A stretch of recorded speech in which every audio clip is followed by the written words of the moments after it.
장차 있을 바벨론에 대한 이 심판의 내용이 아주 긴 분량으로 계속해서 주어지고 있습니다. 하나님께서는 오늘 말씀을 통해서 내 백성아 거기서 나와서 피하라고 하십니다. 그래서 이 한마디 말씀만으로도 바벨론에 대한 심판이 얼마나 두려운 심판일지를 잘 알 수 있습니다. 49절에서 말씀하시기를 온 세상이 바벨론에서 죽임을 당할 것이다 이야기하십니다.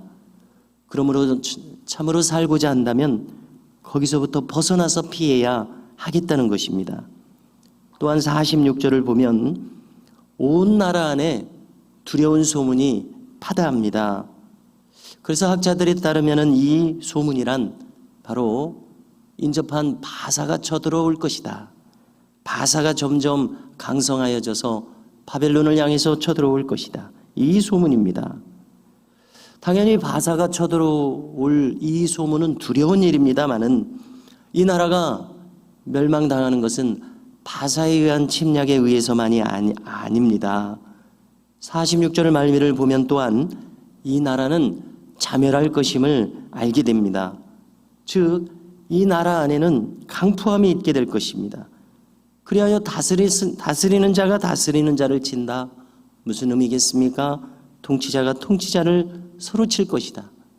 즉 영모의 영모가 끊임없이 일어날 것이다. 그래서 실제로 느부갓네살 왕 이후에 왕들은 짧은 연도 속에 이 네 왕이 교체되는 그러한 역사적 사실이 있었습니다. 그래서 이 기간을 지내면서 바벨론의 국력이 크게 쇠퇴하는 것을 우리는 확인하게 되는데요.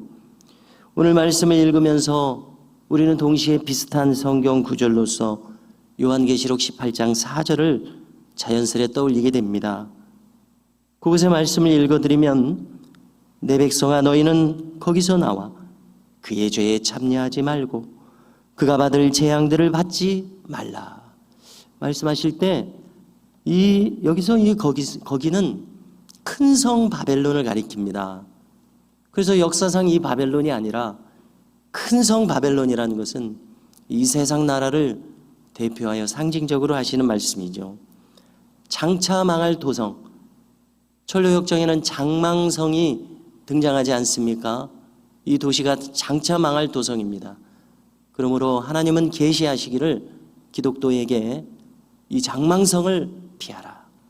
그리고 좁은 길로 들어가서 저 좁은 문으로 들어가서 저 영원한 나라로 들어가라. 이러한 계시를 주셨던 것이죠. 바로 이 내 백성아 거기서 나와서 피하라. 이 바벨론에 대한 말씀을 통해서 우리는 이 말씀들을 이렇게 유추할 수 있습니다. 그러므로 이 말씀은 분명 우리의 실생활에서도 적용해야 할 말씀이기도 합니다. 하나님 나라의 백성은 이 세상 죄에 참여하지 말고 하나님 나라의 법도를 따라서 하나님 나라의 백성으로 살아야 함을 우리는 다시 한번 확인하게 됩니다. 이어서 47절을 보면 보라 날이 이르리니 라고 하십니다.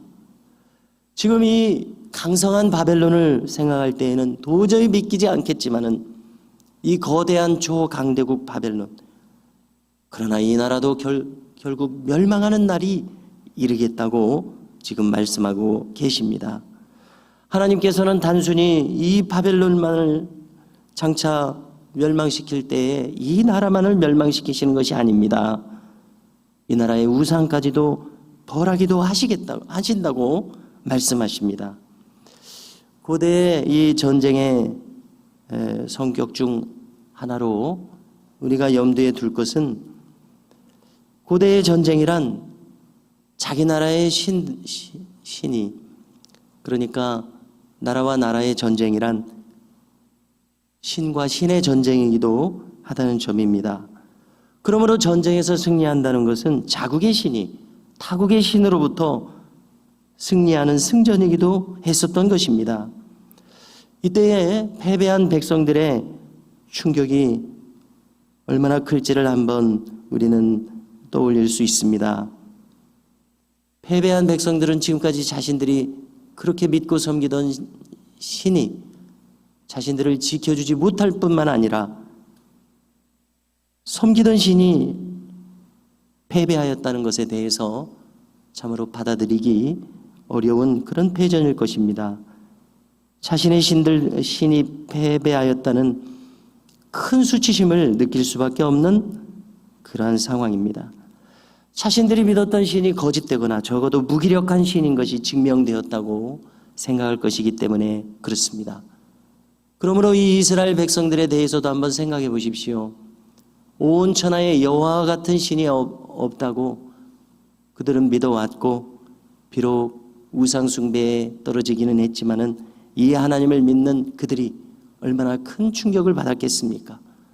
자신들이 그릇되이 행했기 때문에 하나님으로부터 심판받은 것은 생각할 겨를이 없이 여호와께서 패배하였다고 생각할 때에 그들은 얼마나 큰 충격을 받았을지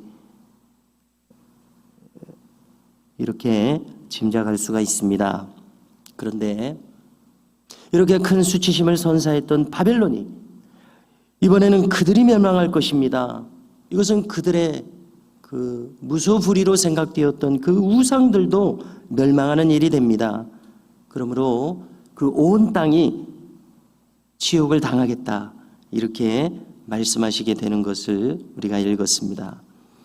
바벨론은 단지 유다와 예루살렘을만을 멸망시킨 것은 아니었었습니다. 수많은 주변 나라들을 멸망시켰었습니다.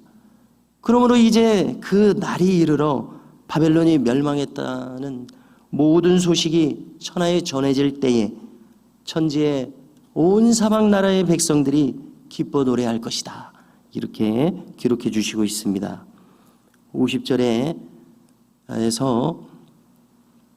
이 전쟁을 피한 자들에게 말씀하십니다.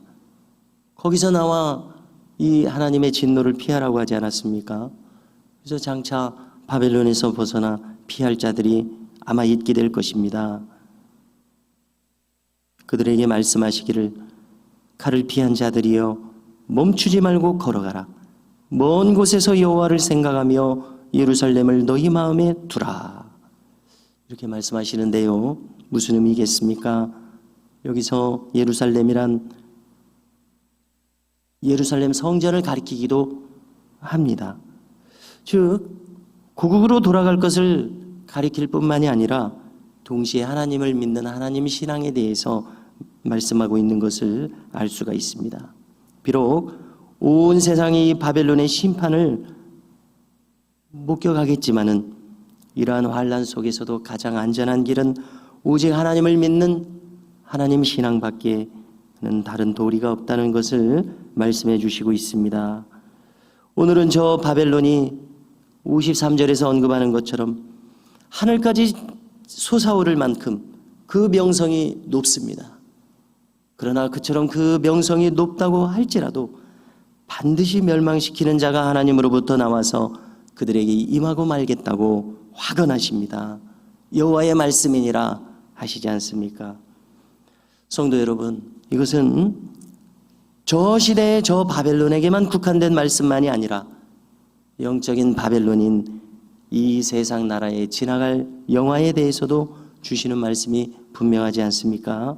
그러므로 우리는 오늘도 영원하지 않은 것들에 대하여 우리의 마음을 빼앗길 것이 아니라 영원한 하나님 나라를 추구하며 사도 바울의 권면대로 저 위의 것을 추구하는 성도다운 삶이 우리에게 있어야 할 줄로 믿습니다. 위의 것을 추구하는 성도의 길을 오늘도 하나님의 은혜를 힘입어 걸어가는 저와 우리 모든 교우들 되시기를 주님의 이름으로 축복합니다.